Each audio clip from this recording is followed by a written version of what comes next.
aduk-aduk saat digoreng agar si kentangnya ini matangnya rata.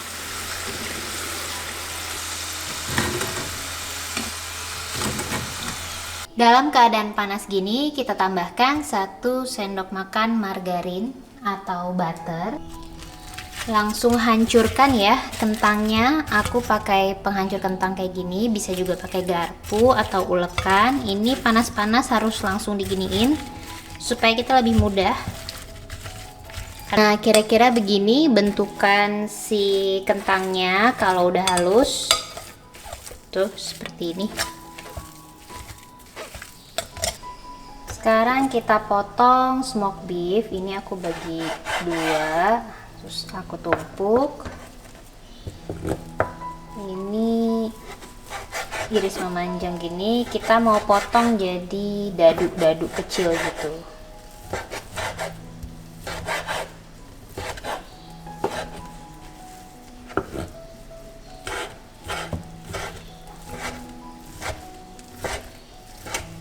Setelah smoke beef, sekarang kita cincang jamur. Kita potong kecil-kecil dulu gini. Lalu cincang.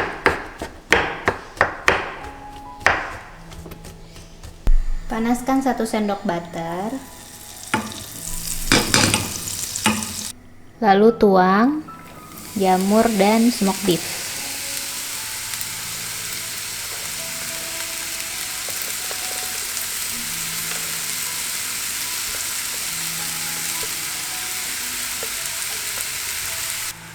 Tambahkan garam, Italian herbs, sama sedikit black pepper.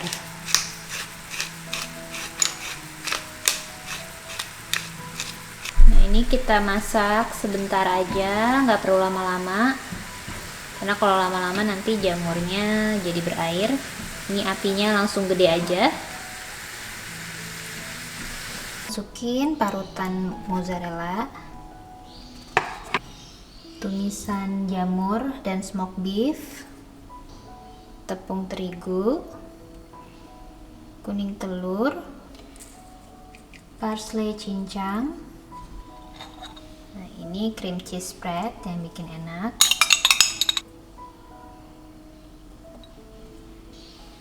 Aku pakainya ini merah puk. Kalau udah kayak gini, tinggal aduk-aduk aja sampai rata.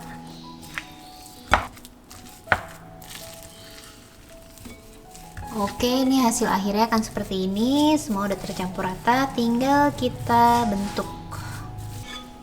Supaya bentuknya sama semua, saya pakai scoop ice cream untuk mengambil adonan. Jadi nanti besarnya sama semua ya. Ini kita padatkan seperti ini. Lalu bulatkan dulu. Setelah udah agak bulat, kita bikin lonjong. Ini bentuknya bebas ya sebenarnya, silahkan sesuaikan sama kemauan masing-masing. Nah, kira-kira seperti ini bentuknya jadi. Selesai kita bentuk-bentuk, sekarang kita celupkan dia ke putih telur. Ini tadi kan kita pakai kuning telur tuh di adonannya. Nah, putih telurnya buat balur. Udah ke putih telur, kita lanjut ke tepung roti.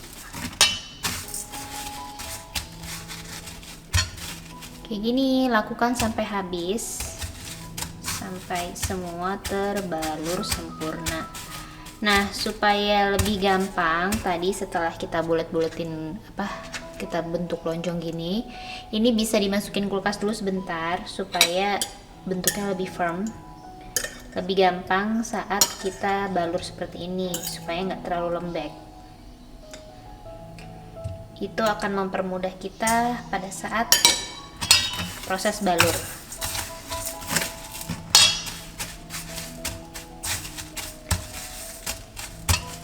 Ini kalau udah selesai dibalur semua, kita bisa simpan dalam box atau kontainer yang bersih, yang kedap udara. Kita simpan di freezer untuk stok cemilan di rumah.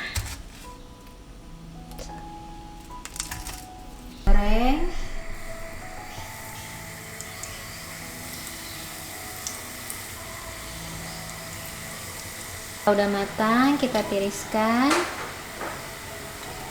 Ini harus dinikmati selagi hangat ya, jadi luarnya kriuk, dalamnya lembut sekali.